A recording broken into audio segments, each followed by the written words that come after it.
What up, Leaguers? Welcome to the Spectacular Spoiler League. I'm the Pandan Superman, the mayor of Hype City, HazyRome, and as always, I'm joined by the Gotham Knight, the Prime Minister of Post-Production, DeepBoyce. And today, we are here for another edition of One's Gotta Go, Agents of S.H.I.E.L.D. edition. So, we're talking about the main cast members of Agents of S.H.I.E.L.D. at the end of Season 4. Now, Yo-Yo has been added as a regular for Season 5 of Agents of S.H.I.E.L.D. She's not in this conversation, only because we're talking about season regulars as of the end of the previous season. So, we've got Coulson, we've got Daisy, a.k.a. Quake, we've got Fitz, we've got Simmons, we've got Mack, we've got May, and you already know, one's gotta go. Now, before we start this conversation, if you like anything we're about to say in this video, please feel free to hit the subscribe button and drop a like, because it would help this video get out there. But DeepBoyce,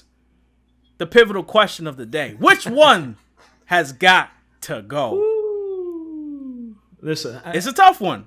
These are a lot of these characters, contrary to a lot of other shows where characters feel some characters may feel indispensable. I'm looking at you, CW. But these characters all bring something to the table. Yeah, they all feel important to the show. I'd say that I like them all. I think they're all great. I like them all too. I think this is the hardest. I dare say this is the hardest One's Gotta Go we've ever done. And once again, with One's Gotta Go, this is all just theoretical. This is just placing ourselves in a situation where if we had to eliminate one, which one would we eliminate? That's it. Ooh. This is tough, man. Listen. Who are you going to pick, DeepBoyce? I have a feeling you're going to be controversial. I know you, DeepBoyce. It's in your blood. You got you're like, I'm going to say something reckless. We're going to eliminate the whole universe and start from scratch. I know you, DeepBoyce. You're going to say something wild, man. Oh, man. You know, this time I don't think it's going to be that controversial. And I'll give you my reasoning for it. Because like I said, I like all of these characters. But I'm going to have to go with the one that in my mind has effed up the most. The one that's dropped at the ball and fumbled the most, at least in my opinion. And out of all these characters, Coulson, Daisy, Simmons, Mack, and May, it's Fitz! Fitz! God damn. What about the Fitz and Simmons shippers out there? The Fitz-Simmons shippers, man. Fitz and his pesto aioli sandwiches have got to get out of here. Why Fitz, man? What's up? What do you mean he's messed up one too many times? What happened with Fitz? Listen, I mean, just last season alone, this man was partly responsible for giving AIDA sentience. And we all know how that turned out. That turned out horribly. She created the framework. And yes, Fitz he was being deceived within this virtual reality. But he was the last one to break out of this. So I'm not even going to say he was the last one to break out of it.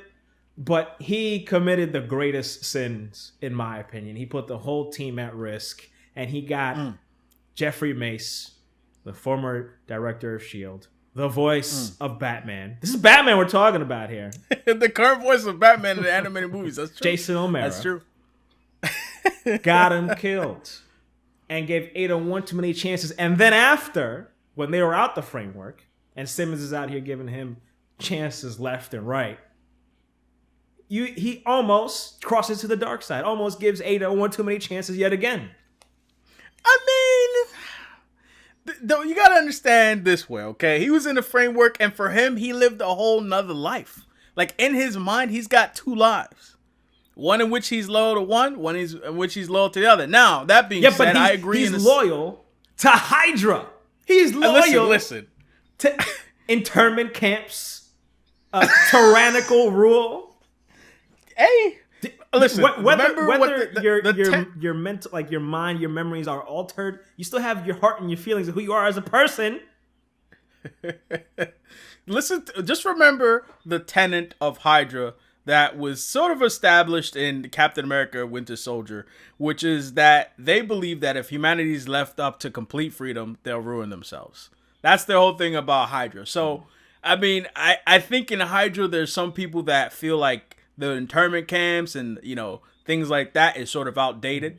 But, often we equivocate Hydra and Nazis, and they very well deserve to be equivocated that way. I'm just saying, I don't know if bum-ass Fitz, and he gets bum-ass for being, down with Hydra. I'm straight up saying that. I don't know if he's, straight up super down with Hydra, but maybe more down with, order and control. But let me also clarify, because there is a backstory to Hydra. There's a whole thing before they decided to, hitch their wagon to the Nazi train.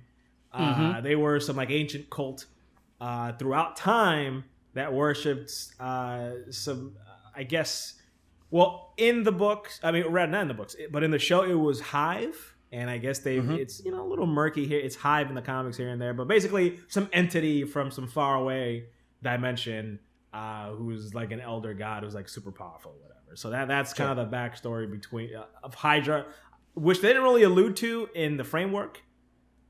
So whether he knew about it, he's a smart guy. He probably knew the backstory and how he probably felt that Hydra was destined to be, and like you said, law and order, and that brings about peace. But make no mistake, that law and order is all straight up. Oh yes. Okay. It's also, I'm not defending Fitz. I'm merely trying to categorize the state of Fitz's mind at this point in time. But I do agree with you in the sense that, listen, man, you got those 2 lives in your mind, but one of those lives, okay, you know very well what AIDA is and what she means, okay? So there should be no loyalty, because even if it felt real, that it wasn't, okay? It doesn't matter if you experienced it and it felt real, it wasn't real, because it wasn't real, courtesy of this other life. I know the Hydra life kind of, makes you question that. That framework life made you question that because of AIDA's lies, but still. Listen, you put it that way, I'm not mad about it. But doesn't Fitz deserve some redemption? Doesn't he deserve a chance to fix this? I guess he does. Not to put him in a position where I'm all good and happy with Fitz, but he's a great mind. He's got some great abilities. He could definitely put him to do some positivity, some positive things out there. To rehabilitate him and to help him rehabilitate the damage he's done. But he's got a long way. You got at least 2 seasons here, and you probably only got 1. This upcoming one, Fitz. So you're in hot water, my friend. He's got to make some changes. Yes. He's got to make some changes. Listen, I can't hate on that reasoning. And part of me, I came into this video, I'm sitting here, I still don't know what my one that's got to go has got to be. And also, I don't mean to interrupt part of me is straying towards Fitz now. I don't mean to interrupt you, Hazy. But you know who else was working for Hydra in this framework and got out of it, stepped out of it? Melinda May. Agent May. Melinda May. Now, see, that's why for me, Melinda May is sort of kind of safe, because I need her and Coulson. At this point, if it wasn't for the Coulson romance, I'd be eliminating May. I keep it a buck 50, man. I keep it a buck 50, because listen, May has already trained her successor in Daisy. Really, May is sort of expendable, man. She's sort of expendable. Cavalry? The cavalry is sort of expendable, man. Now, some people, I feel like there's people out there that may be shouting Mack. Because I feel like Mack is sort of, he's the one who hasn't been there from the jump, unlike all these other characters. But to that effect, I would say that Mack to me is the heart and soul of this team. Now, Coulson, he's gone down his paths. He's gone down, dark paths. I feel like Mack is the only one who has never once. It never once felt like, since he joined up with the team, it's never felt like Mack had any other intentions than the greater good of the team. Now, you may argue that Mack was, at the beginning, he was sort of part of, remember when he stepped in, he was sort of the other Shield, but he never had bad intentions in doing that. He was still Shield, he was still a good guy. Mack has earned his keep. He rehabilitated Fitz. Rehabilitated Fitz. And he fixed Fitz. He fixed Fitz. He was out there. Remember, he wasn't all that crazy about the whole Inhumans thing, but he did a 180 with Daisy, and he was one of the only people that was trying to defend her later on when she was a public fugitive. And he kept Coulson in one piece. Sure. Mack isn't, you're right, he's the heart. He's integral to this. He's the heart, and so he's the glue of this team at this point, in my opinion. He's the glue of this team. I would say the heart and soul. I don't say the glue, because Coulson's sort of the glue. So Coulson's sort of the glue. Okay, he's the leader, but he's sort of the glue also. But Mack is certainly the heart and soul of the team. Simmons, I just love Simmons. I love the arc she's been given. I love the fact that she, went from just being the brains, quote unquote, to being a certified badass as the seasons have progressed to the point where, if Gemma's by herself, doesn't matter what type of emotional situation she's in, she's gonna take care of herself. And in many ways, she was the heroine of season 5. And them, or I should say, the last module of season 5, with them sort of going into the framework to take down Hydra. You know what I mean? So she's integral in that respect.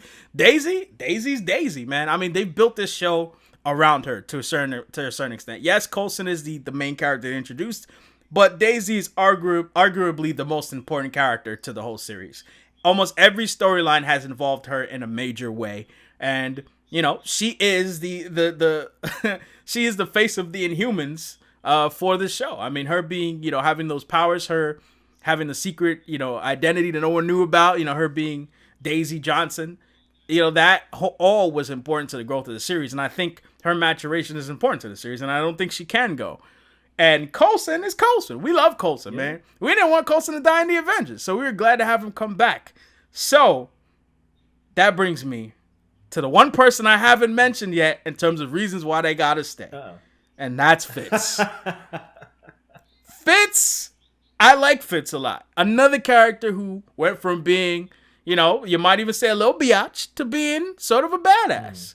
But, and once again, it took us a long time to see Fitz and Gemma Simmons be a thing. Like, everybody was rooting for that. I don't think there's anybody who's like, I don't want to see that. Other showrunners out there got to take some notes. That's how you do a relationship right there on the show.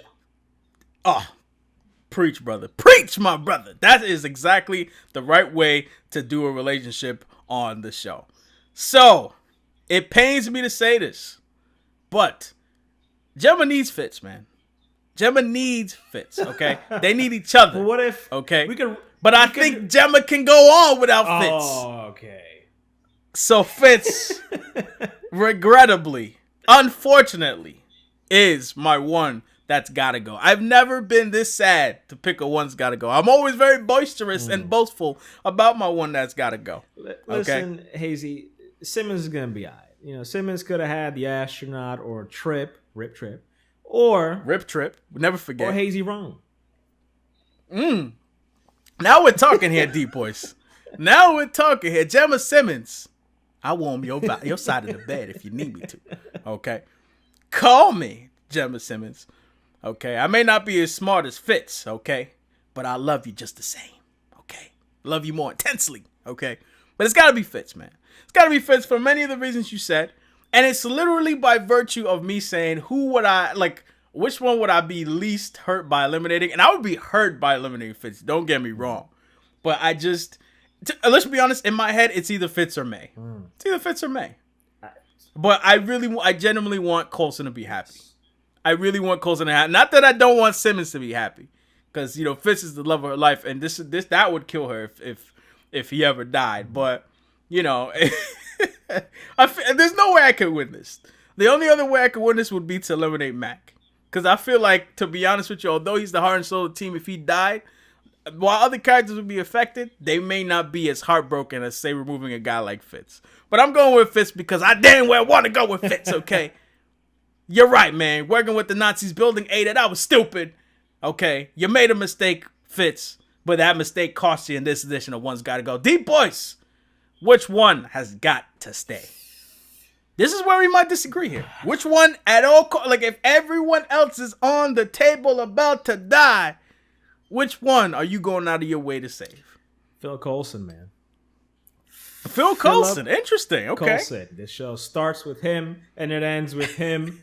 One of the best characters in the MCU, or I guess television universe, whatever you want to call it. Sure. I mean, whether he's Phil Coulson or he's Clark Gregg, you gotta love the guy. You just, I mean, come on. I want to see Phil Coulson in more things. He is phenomenal. And it'd be cool. I love Phil Coulson. It'd be cool if after Phase 4 or for Phase 4, maybe if they bump Phil Coulson to the movies and he has more of a presence as the head of S.H.I.E.L.D. or something like that. He's great.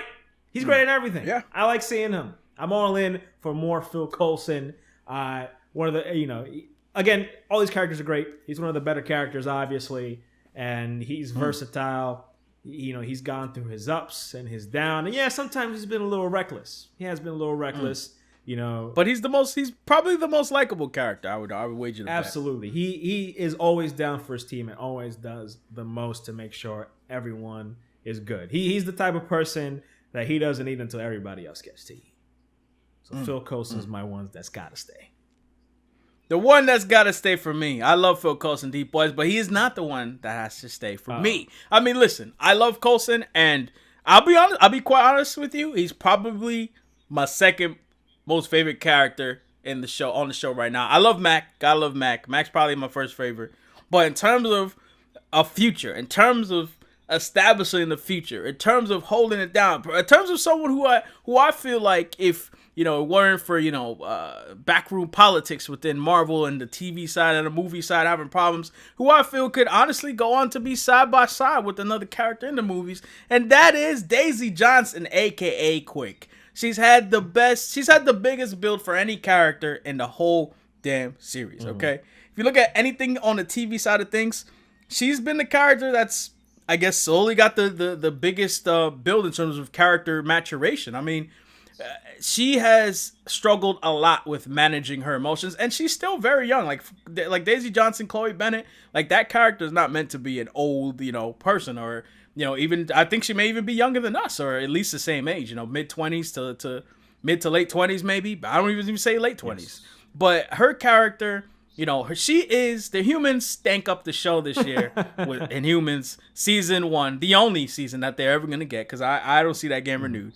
But she is the face of the Inhumans, and for lack of a better way to say it, she's the face of enhanced, people in the TV side of MCU. Now I know you got Luke Cage, I know you've got Daredevil out there, I know you got Jessica Jones, but Daisy Johnson is probably one of the characters who started it all. So if anyone has a future, if anyone should have a future, I believe it's Daisy Johnson. I believe Quake should have that chance to have a future because, like I said, she's a young character. And also she's one of the strongest female characters in the MCU. I would wager to bet that. I mean, don't get me wrong. Simmons and May, also really strong characters within the MCU. Agents of S.H.I.E.L.D. has a monopoly on strong female characters. But I think the MCU sort of has a dearth of that. Yeah, no, I agree. And I feel like, keeping Daisy... You said you agree? Yeah. I feel like keeping Daisy Johnson would work. And I could also see Daisy Johnson crossing over into other shows if they so chose. You know what I mean? She's young enough so that she could, affiliate with some younger superheroes and maybe even be responsible for, bringing up some future Inhumans, some younger Inhumans. And I could also see her in the Netflix world a little bit. That being said, I could say the same for any one of these characters. Any one of these characters. So, you know what, bro? But for me, I've got to say Daisy Johnson just for the sake of the future and her having some cool ass powers, and also her low key fighting. Like her fighting has gotten really good too. Like she's up there in terms of fighting skills, man. Pretty damn good. I'm gonna have to call you out on this, Hazy. I have to give people, the leaguers out here, some background information, because I think the reason you chose Daisy, aka Quake, is because during New York City Comic Con 2017, you crossed paths with Chloe Bennett. And we're smitten. I mean, to be fair, I also crossed paths with Henry Simmons, the actor who plays Mack, and I was equally smitten by him. That is a beautiful specimen right there. I ain't gonna front. That's a good looking dude, bro. That's not the way I roll, personally. But I was like, yo, this dude is a freaking specimen, man. I was like, this dude's he's like 6'9". I mean, he's not that tall, but he flashed that smile, and I literally heard the sound effect, ding. Like, as soon as he smiled, I was like, oh, shoot, this guy's real cool. So, to be fair, I did see Henry Simmons, a.k.a. Mack, as well, okay? But that being said, Chloe Bennett is a lovely lady, very beautiful, and, if it weren't for some knee problems, I probably would have got down on one knee right there and proposed. But that would have been scary creepy, so I didn't. But anyway, y'all, who is your one's gotta go for this edition of One's Gotta Go? Let us know in the comments below. Let us know if you agree with our decisions. Let us know if you disagreed, and let us know how you're feeling about Agents of S.H.I.E.L.D. And by all means, support the Spectacular Spoiler League by hitting the subscribe button and joining up with the league. Turn on notifications by hitting that little bell icon so you can be up to date with the latest and greatest coming from the Spectacular Spoiler League. Drop a like on this video so you can help us get this video out there, and we can see some other opinions about who should be leaving or joining the Agents of S.H.I.E.L.D. That being said, me and DeepBoyce, we getting on out of here to go holla at Chloe Bennett and Mack, a.k.a. Henry Simmons. We'll see you guys in the next one. Peace out.